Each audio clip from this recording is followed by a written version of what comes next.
Forum. Forum FM. Radio Forum FM 105.8. Bienvenue à tous et à toutes. Oui, bonjour Fernand Mathias Ndala, comment vas-tu? Oui, ça va très bien, maître. Bon, ça va. Sur les 65 ans après l'indépendance, que reste-t-il de l'héritage de Fulbert Youlou? Fulbert Youlou qui était un simple prêtre et qui est devenu un animal politique charismatique, comme l'écrivait quelqu'un. En tout cas, ce président anti-communiste nous a laissé un grand héritage.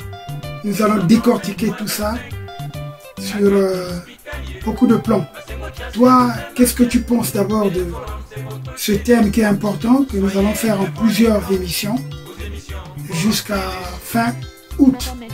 Chaque semaine, on pourra peut-être faire 2 ou 3 émissions pour éclairer les Congolais. Bonjour maître. Bonjour. Tu venais d'évoquer les 65 ans de notre indépendance et surtout de cette indépendance pris dans les mains de la France par le président Fulbert Youlou.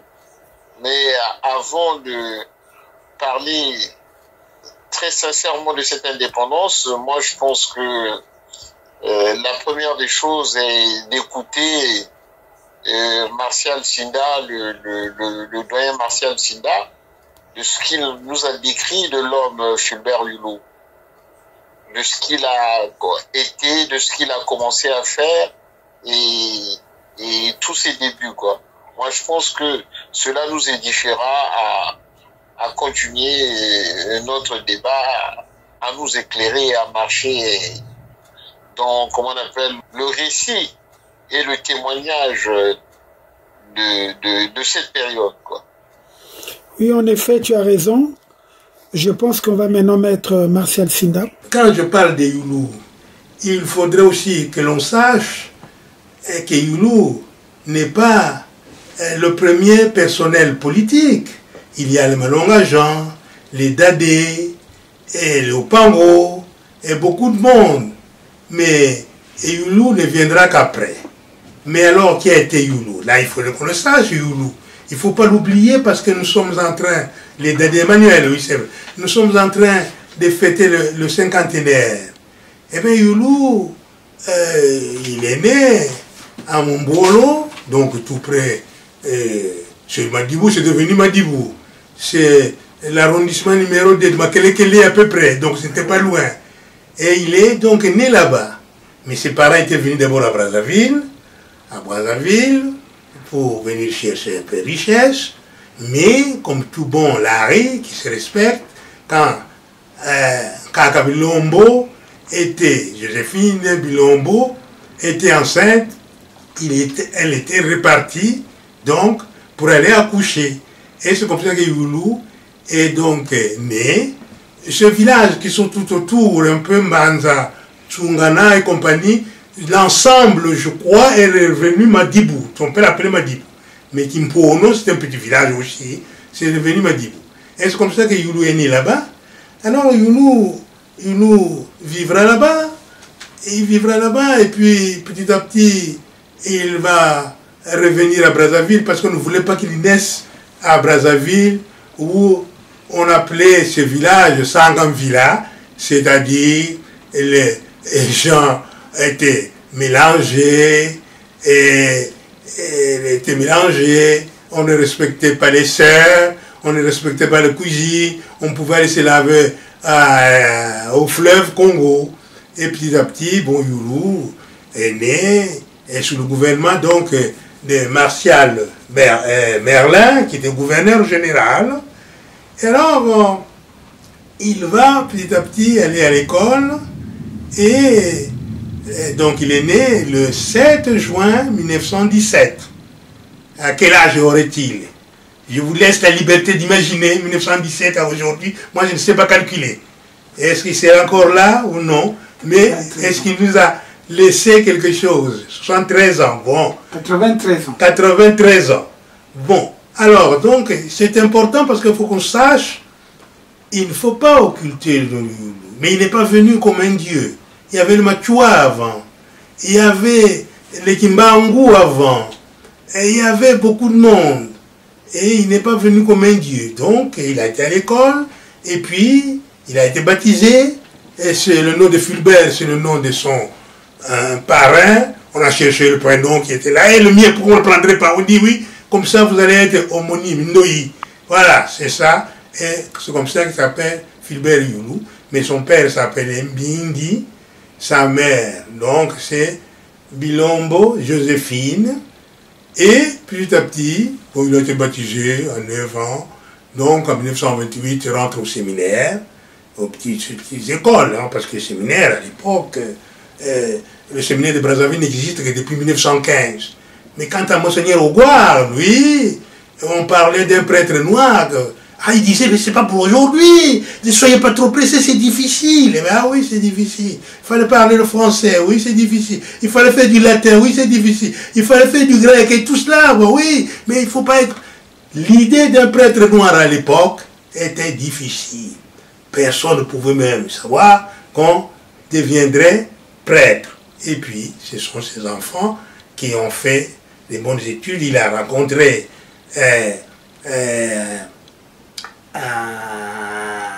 au séminaire des gens comme Yulu Bassou, et puis 3 noms que j'oublie, et je m'excuse, je m'incline, tout le monde est mort. Mais il y avait au séminaire déjà un Kakou et jeune, c'était des grands, et il y avait aussi un Kakou et jeune, oui, et Monseigneur Nkunku. Mais bien sûr, quand je suis arrivé en 58, je suis allé le saluer régulièrement, parce que pour moi, ce sont des poteaux. Et puis, vous voyez aussi, ils avaient un petit qui était parti en France, qui ne passait pas son temps à danser, mais qui avait fait un petit recueil de poèmes. Donc, c'est pour vous dire que il y a eu, en 1938, les 2 premières ordonnations, c'est-à-dire Nkunku et un Kakou, un Kakou qui est mort dans le nord, et puis la région du Poum n'avait plus de prêtres, et la deuxième promotion de ces prêtres, la région du Poum, c'est en 1946, là où il y aura Yulu, exactement le 9 juin 1946. Ah oui, alors, 1946, il y a des changements. Il y a des changements. Et c'est vrai, on ne peut pas aller acheter du jambon dans un magasin où les Blancs ne veulent pas vous voir, mais on commence à dire que oui, Papa, et les Noirs peuvent faire quelque chose. Donc, il est ordonné. Ils sont 5, j'ai oublié, je m'en excuse, je demande pardon à ces prêtres qui sont morts, mais qui ont fait l'orgueil du moyen Congo à l'époque, parmi lesquels il y a eu Yulu, puisqu'ils ont sorti. Ah, Monseigneur Mbemba. Monseigneur Mbemba est avec Yulu Bassou, est avec Fulbert Yulu. Alors, Fulbert Yulu, quand on répartit les circonscriptions, là où vous allez pouvoir exercer, on ne les appelle pas circonscriptions, je n'ai pas ces mots ecclésiastiques, mais on les affecte dans les églises. Lui, il est affecté à Saint-François. Saint-François, c'est quoi? C'est l'église des Blancs. C'est à côté du palais du gouverneur. C'est l'église où il n'y a que des Blancs là-bas. Et lui, le petit Yulu, jovial, un peu mignon, docile, mais malin en même temps, dynamique, est affecté chez les Blancs. Et c'est ainsi qu'il essayera d'être en contact avec les Blancs qui sont en ville. Et ce petit noir qui vient d'arriver, il sera reçu là-bas à Saint-François par le père Lecomte, Le père Lecomte, il va l'initier. C'est là où il faut comprendre comment il va arriver au pouvoir. Le père Lecomte est le père Lecomte qui va l'aider à réfléchir et il mange chez les Blancs. Et à l'époque, il n'y a pas de Noirs qui dorment en ville. Même quand on est boy, il faut avoir un laissez-passer, sinon on vous arrête et tout. Alors le petit Blanc. Et puis il y a la soutane qui lui donne tout un prestige. Un Noir pouvait-il être prêtre? Oui, d'accord, mais à Idorou, à côté du gouverneur. Alors c'est une histoire. Et le petit Youlou est malin, il va certainement en profiter aussi pour s'imposer. Pour s'imposer parce que il va être et à l'hôpital général comme aumônier, et au football, et à l'enseignement, et un peu partout. Et alors on dit que ce petit, c'est bien, il est bien lui le petit. Et oui, c'est pas le même dynamisme que Monseigneur Nkungu. Et puis on ne leur a pas donné les mêmes chances. Il est avec les Blancs. Et puis aussi, ils n'ont pas de salaire, les prêtres. Et le monde des Blancs qui sont riches et tout, on dit le petit noir, mais il est bien. Et on peut même manger avec le gouverneur. Donc c'était très, très important.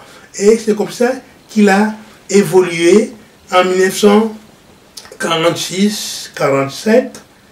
Il y a des élections qui vont avoir lieu. Alors le père Lecomte, qui est un prêtre flamboyant, très connu à Brazzaville, et qui fait énormément beaucoup de choses. Et c'est au même moment où on est en train aussi d'entretenir le chantier de l'église Sainte-Anne du Congo. Et le chantier est en panne, alors on lui confie la responsabilité de Sainte-Anne du Congo, et puis aussi, il est l'ami de Youlou, et Youlou fait tout pour se croiser avec l'évêque. Et tout moment, il dort chez les Blancs, évidemment, il faut qu'il monte d'abord à la cathédrale où se trouve Monseigneur. Et Monseigneur, à l'époque, c'est Monseigneur Biéchi, qu'il aimait beaucoup, qu'il avait affecté. Et c'est par erreur chez les Blancs, mais non, il y a des changements. C'était un évêque libéral. Eh bien, c'est à ce moment-là qu'on va dire que les choses vont changer. Le gouverneur Eboué qui était ici, il était gouverneur, avec d'autres gouverneurs, ils ont accordé des subventions aux écoles. Mais désormais, on ne va plus vous accorder cet argent. Ce sont les députés, c'est-à-dire les conseillers qui vont discuter dans leur parlement pour pouvoir voter les subventions que vous allez avoir. On dit, ah bah oui, ça c'est pas mal, c'est bien, mais nous, il faut quand même connaître des gens aussi. Et c'est dans ce moment-là que le père Lecomte pousse un peu aussi, qui est vicaire en même temps. Il est avec Monseigneur Biéchi, et donc en même temps le père Lecomte pousse qu'il faut connaître des députés. Il va se présenter et il sera élu conseiller territorial Moyen Congo et le conseil, le conseil, comment on appelle ça, le siège, je ne trouve pas le mot exact, bon, vous allez couper tout ça. Le siège de Blanc, le premier conseil, parce qu'il y avait des conseils, le conseil des Noirs et des Blancs. Lui, il est élu et Youlou est présenté dans le nord-sud du Poul. Il est battu, écrasé, il ne réussira pas, et ça c'est le premier tour. Et le deuxième tour, il va se présenter aussi dans le Poul, mais sud cette fois-ci, il sera aussi écrasé par M. Jacques Makanda, qui travaillait comme écrivain dactylo à la société commerciale de Kwilu-Niali. Et je vais vous dire que bon, Youlou avec sa soutane, mais ça ne comptait pas. Lui, M. Makanda, il était soutenu par Chikaya. Et bon, on ne le connaissait pas, Youlou, c'est bien. Oui. Et c'est Cayenne, voilà, c'est ça. Donc, il a été battu. Et c'est pas tout. Il s'intéresse à la politique, c'est ça, c'est dur un peu. Mais l'homme qui est là, qui mène la barque un peu pour que préparer un type comme Youlou, c'est donc le père Lecomte. Le père Lecomte va aller en France pour faire la quête et en même temps faire marcher les travaux de Sainte-Anne du Congo. Sainte-Anne du Congo, c'est immense, à l'époque il n'y avait pas d'argent. Il est un prêtre flamboyant, il était même de tout le monde là, mais il entraîne aussi le petit Youlou qui suit et il est très content. Donc Youlou a été écrasé, et bon, mais il est tantôt au football, tantôt à l'hôpital, un peu partout. Et puis aussi, on lui reproche Youlou, il a de l'argent dans la poche, et il est injuste. Oui, on lui reproche, c'est vrai, ça, il faut le dire, il faut que les gens comprennent un peu. Et on ne parlait pas des gens comme les Nzarakanda, il y a des rapports de police, mais je n'ai pas vu les gens qui ont remplacé Youlou, des rapports de police, et les signalant en disant qu'ils sont dangereux. Je ne vais pas citer ces noms, je les tais pour moi. Et alors, Youlou, il a un peu d'argent, c'est à cause des patrons qui sont en ville, qui ont de l'argent, la quête et tout, et alors il distribue un peu d'argent. Il ne distribue pas, non. Quand il voit qu'ils sont malheureux, ben, il donne un peu d'argent. Alors les autres prêtres lui disent, non, tu ne peux pas faire ça. Ça sert à rien, l'argent, ça ne se donne pas comme ça. Hein. Ça ne se donne pas comme ça. Si tu en as un peu trop, tu donnes à l'église, mais pas aux autres. Là. Et alors lui-même, il dit, mais enfin, les gens souffrent, comment voulez-vous que je puisse les laisser comme ça? Alors Youlou, il n'est pas là. Il peut être un Mboshi, puisqu'il se tient des réunions avec les Mboshi, avec les Bateke, chez monsieur Maurice Poivre, qui le nommera beaucoup plus tard, donc le maire de Poto-Poto, son adjoint. Et ils sont là, pourquoi? Eh bien, c'est pour la coutume. Il ne faut pas perdre les coutumes. Il faut recenser tout cela et faire des cahiers pour que les enfants arrivant comprennent ce que disaient leurs parents, ce qu'étaient leurs parents. Donc, l'abbé s'occupe de la coutume en Brazzaville. Il est connu par Cornu-Gentil, il est connu surtout par Paul Chauvet, qui est un gouverneur libéral, et qui verra que ce petit, il est pas mal, il bouge, au fond. Il faut des gens comme ça. On ne va pas rester tout le temps ici. Alors, voilà. Donc, voilà, l'affaire un peu de Youlou, petit à petit, bon, il travaille comme footballeur. Il n'est pas footballeur, il dirige, et il ne savait pas s'il avait joué. Mais il est à l'hôpital, mais tout le monde le connaît. Il est à Poto-Poto, il est à Congo. Ils se réunissent avec M. Maurice Poivre à Poto-Poto. Donc, beaucoup de gens. On a cette vie, mais une seule radio. Une seule radio. Forum FM 105. Forum FM 105. Moi, j'aime. Forum FM 105.8. C'est beau comme un camion. C'est beau comme un camion. Et ça roule plus vite. Plus vite. Forum FM 105.8. Flashback. Forum FM 105.8. Ça devient passionnant. Forum FM 105.8. Et puis, il y aura, petit à petit, les choses vont changer. Un patatras, c'est 1954, c'est le remplacement de Monseigneur Paul Biéchy. Paul Biéchy va partir et il laissera des orphelins. Parmi ces orphelins, il y a Youlou. Et les ennuis de Youlou commencent avec l'évêque qui vient de prendre la place de Monseigneur Paul Biéchy, c'est-à-dire Monseigneur Bernard, qui est rude, mais rigide un peu, voilà, c'est ça. Voilà. Et puis petit à petit, donc ça ne marche pas. Et puis aussi, Youlou, juste ça ne marche pas, c'est vrai. Et Youlou avait fait un petit livre, je n'ai pas le titre, vous utilisez, en mémoire, pour la Nouvelle Afrique, un petit livre, oui, avec la préface de Monseigneur Biéchi. On se trompe plus du livre, mais ça a été fait par l'imprimerie quand même, imprimé avec la préface de Monseigneur Biéchi. C'est vous dire, le petit est débrouillard, le petit fait tout pour qu'il croise Monseigneur, qu'il le rencontre, pour lui dire bonjour. Il dort chez le plan, lui on est chez le plan, il monte. Il a une petite bicyclette, et voilà, le moteur, avant d'abandonner tout cela. Et puis finalement, il y a une crise entre Monseigneur Bernard et lui. Mais entre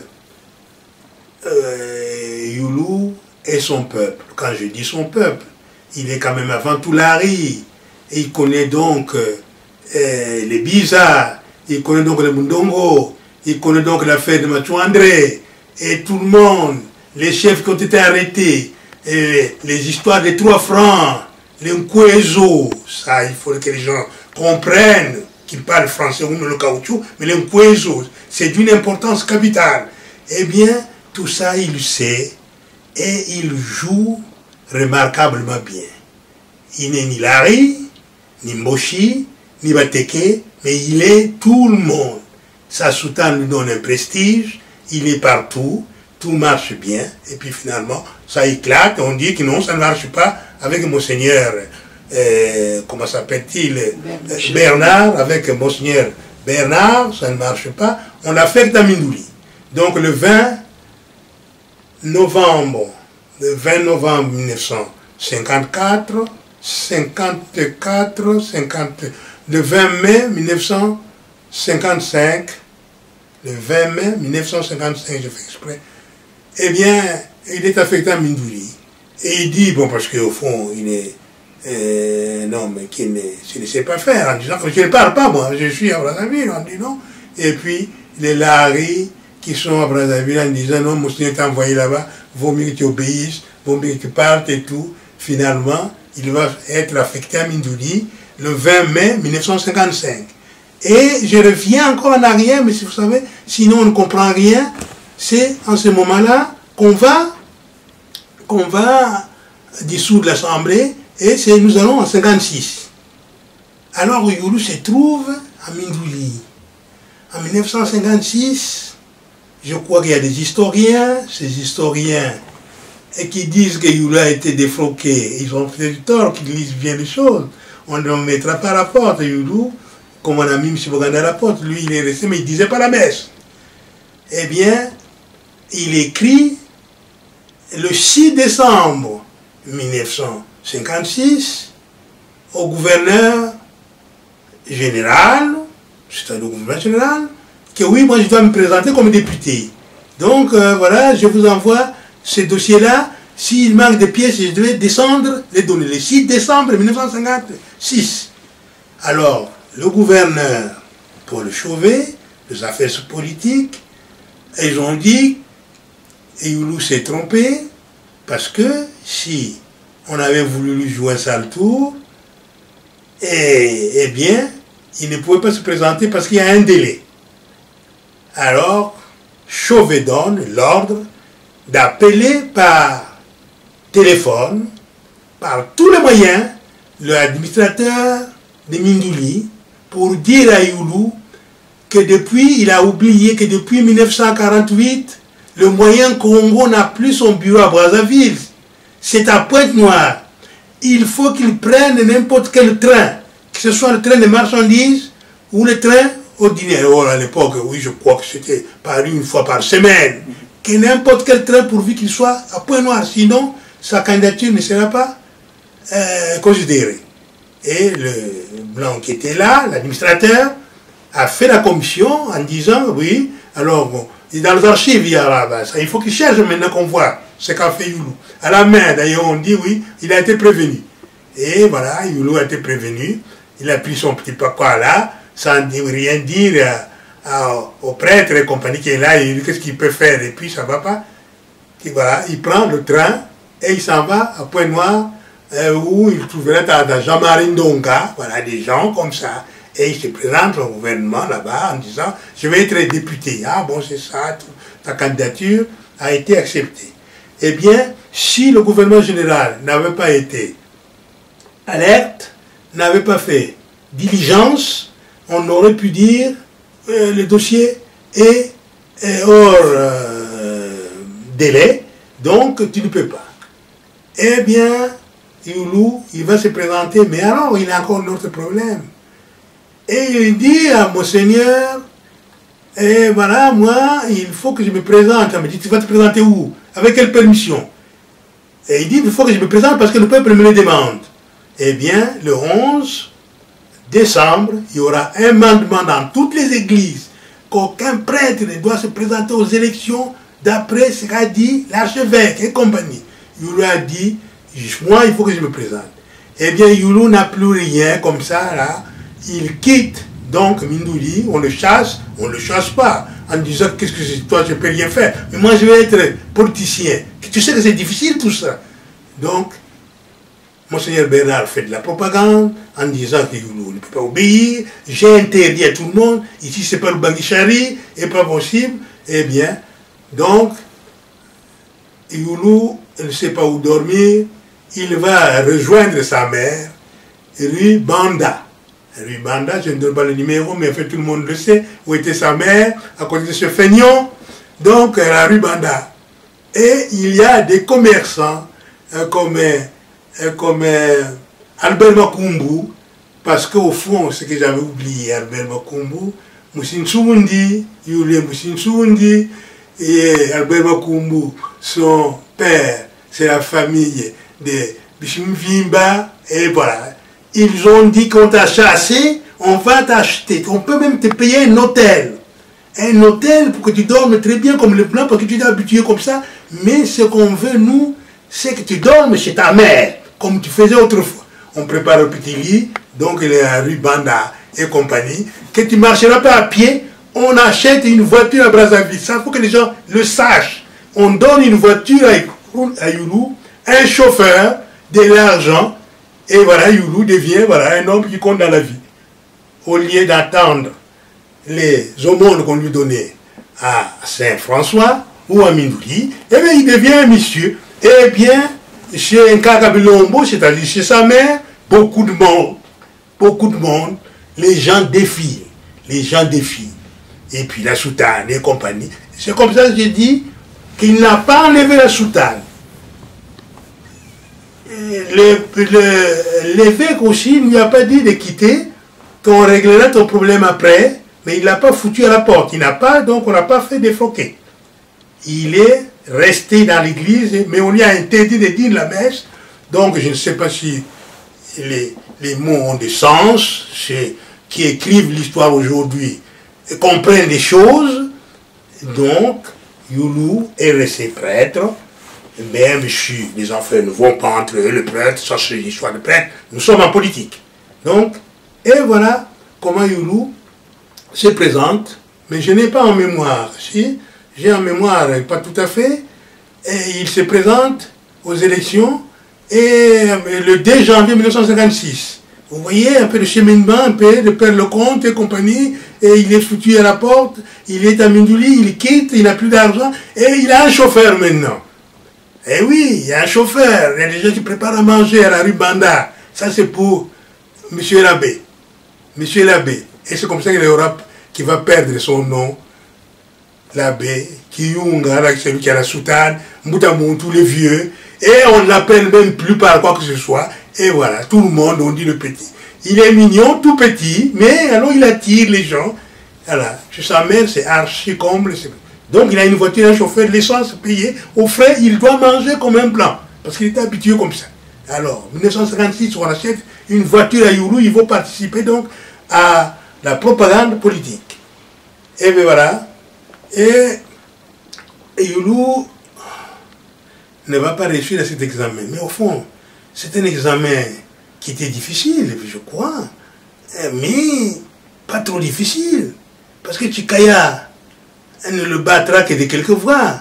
Il va voir, mais non, ce n'est pas les chiffres un peu qui terminent. Chikaya a 45 000 voix, et Opango, 43 000 voix, oui, 43 000 voix, 976 je crois, et pour Youlou, ça je l'ai en tête, parce que ça je ne peux pas oublier, parce que ce sont des choses qui me concernent, alors, même si je n'ai pas de mémoire, il a 41 084 voix. 41 000, vous voyez un peu, dans les 40. Alors que l'administration coloniale lui prévoyait 3 000 à 4 000 voix, et ça faisait rire. Mais il y a là-bas à l'administration qui dit, quelqu'un qui dit que bon, peut-être il va sortir la région du Pou de sa léthargie. Et ces gens-là dorment, ils ne participent plus, ils ne font plus rien. Peut-être les Youlou, ils peuvent faire quelque chose. Et finalement, ils ne gagnent pas. Et il y a des troubles à Brazzaville. Des troubles graves à Brazzaville. Et donc, c'est compliqué. Il y a des troubles. Les prêtres sont secoués, surtout ceux de Bakongo. Et le père Rameau est presque laissé à demi-mort à Bakongo. Et voilà, Youlou. Et voilà, nous sommes au mois de janvier. Et les gens vont cotiser encore le 2 février pour qu'ils prennent l'avion, qu'il aille parler avec les Blancs qui sont en France, ça c'est le gouverneur général, pour qu'on n'a pas gagné toi. On lui paye l'avion. On lui paye l'avion, donc il vient à Paris, ici, et je me souviens un peu, c'est malheureux, ce sont des choses, et l'on mangeait chez M. Obama, 60 avenue des Ternes, mais on va se chamailler là-bas, on va se quereller, parce qu'au fond, M. Obama était quand même quelqu'un qui avait parti lié avec Chikaya, c'est normal, et compagnie. Et qu'est-ce que tu es venu, c'est pas bien, ce que tu fais, voilà, et tout. Mais Youlou, évidemment, ne gagnera pas, mais son séjour atteint d'une importance capitale. Youlou n'est pas un homme de droite, mais quand on commence, c'est avec Mitterrand, s'il est de droite, il était de droite lui aussi, avec Mitterrand. Et Mitterrand, il est au gouvernement, mais il va rencontrer une femme, Mme Claude Gérard, qui est morte aujourd'hui, qui va faire le relais en disant, bon, parce qu'il faut qu'on en parle quand même au fouet, on dirait que Chikaya va partir d'ici quelque chose. Ils ont créé le RDA en 1946 et tout, avec les lisettes et tout, mais je crois que ça ne tient plus debout.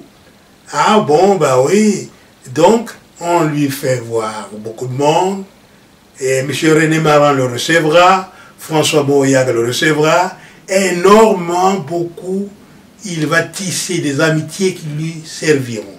Et c'est là aussi, pour ceux qui écrivent l'histoire, les Congolais, parleront peut-être des Bat et aussi des gens qui étaient comme ça. On les a connus à cette époque, Maurice Bat et Vincent, voilà, de Blancs qui étaient là, les conseillers, même s'ils ont tourné un peu comme ça, mais bon, des gens qui nous ont aidés. Oui, avec tout ce que nous venons de commencer, il y aura une progression de cette marche du président Youlou en tant qu'homme politique, ses débuts, son affectation à Mindouli qui était presque une sanction de la part de l'Église catholique par rapport à sa marche politique du peuple qui était venu vers lui demander d'être celui qui devait le représenter. Et puis sa rencontre avec l'ancien président Alphonse Lassana Deba. Donc nous allons essayer de décrire cela, montrer comment cela s'est passé. Oui, il faut préciser qu'il a rencontré Massamba Deba qui était directeur d'école primaire, publique, et que Youlou aussi, lorsqu'il a été affecté à Mindouli, il était directeur de l'école privée, l'école catholique. Oui. Voilà, les deux étaient les directeurs des écoles. Oui. Et nous allons donc poursuivre la prochaine fois.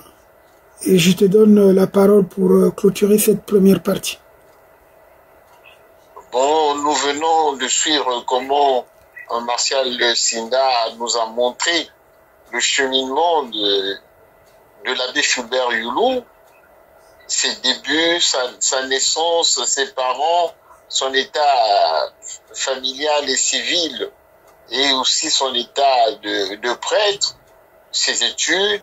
Et donc nous allons continuer dans cette marche pour décrire la suite après. Son élévation en tant que député et puis l'appel du peuple en sa faveur pour être le candidat qui devait relever le défi de André Grenard-Matua.